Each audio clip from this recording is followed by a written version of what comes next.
Hi, this is Rob. Welcome back to the blog. So this morning I woke up with such a feeling of gratitude.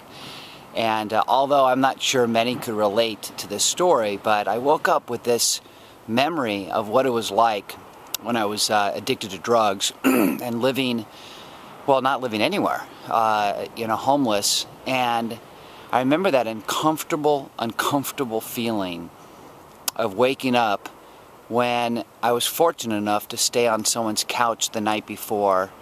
Or I remember this one friend of mine, Johnny Johnson, and sleeping in his, he had a couch in the garage, and sleeping there for I think like a month.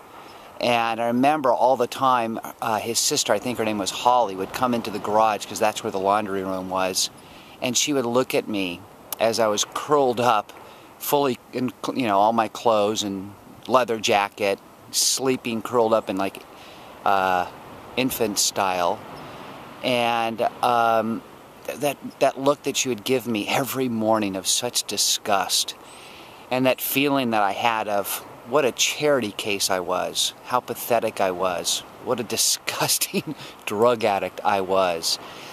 And then that feeling of fear, not only of just disgust in myself, but that feeling of fear would come over me. And I would think to myself, if on many of those days, because if you've read my book, you'll know there were days that I was, riding high with piles of money and cocaine and everything that you can think of, to days of desperation, sleeping on a couch in Johnny's garage. But I remember the days that I didn't have any money, and I'd wake up in such fear of thinking, where am I going to eat today? How am I going to get money today for food?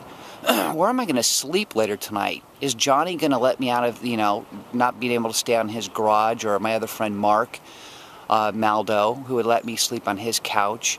Or at times I would sleep in friends' cars.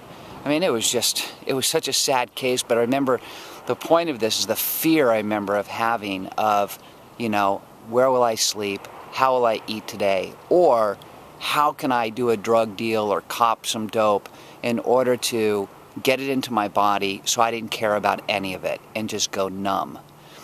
And this morning, before I did this run, I just had this overwhelming feeling of gratitude, thanking God, thanking the members of 12-step groups that I belong to, and that fellowship and that program, and that book, Alcoholics Anonymous, and all the many books that I've read, and all the people that have supported me, and most importantly, God, for turning my life around, for helping me turn my life around, hence 180 degrees. I am so blessed today. I'm so grateful. So with all that personal testimony, one thing that the theme that came across my mind to share with you is fear. Fear is so paralyzing.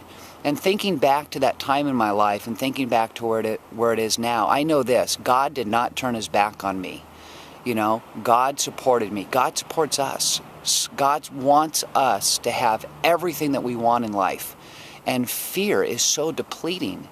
And I too, still even today, sometimes have it. I've shifted in and out of some financial fear in these challenging economic times. And, I always have to go back to, what? It's all going to be okay. God's created this world and this universe and our lives for us to enjoy, be happy, be playful. Let's stay out of fear today.